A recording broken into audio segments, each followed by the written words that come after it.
আদার আছে এখন বড় হয়ে গেছে ওই যে আগের বাইনে কিছু ভালো ছিলাম না এখন বড় হয়েছে তার শক্তি বেশি হেতে মেজানি বার মিনিট যায় আগে ছেড়ে উঠতে পারে এই পুরো দেখুন এখন তাই যাব এই যে বড় এই দাম হ্যাঁ ডাইরেক্ট মন হিসাবে নিবি দেখেন কালেরা সাইজ ভালো এভারেজ নেবেন না মনে করেন না মানে ডাইরেক্ট মন কত করে বেচবেন কালেরা তাহলে আমরা জানাই বুঝুন না তাহলে আমরা কাল গেলে আমরা ডাইরেক্ট 700 টাকা কেজি দিবেন মন ডাইরেক্ট মন কত করে এবারে কেজি হিসাবে কেজি 500 টাকা কত ভাই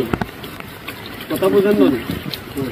আপনাদের টিয়া মন তো কইতেই তো না কারণ এটা মন তো বেশি না মন না বেশি সমস্যা কি না আমরা সব রকমই বেশি সব রকমের বেশি কয় কি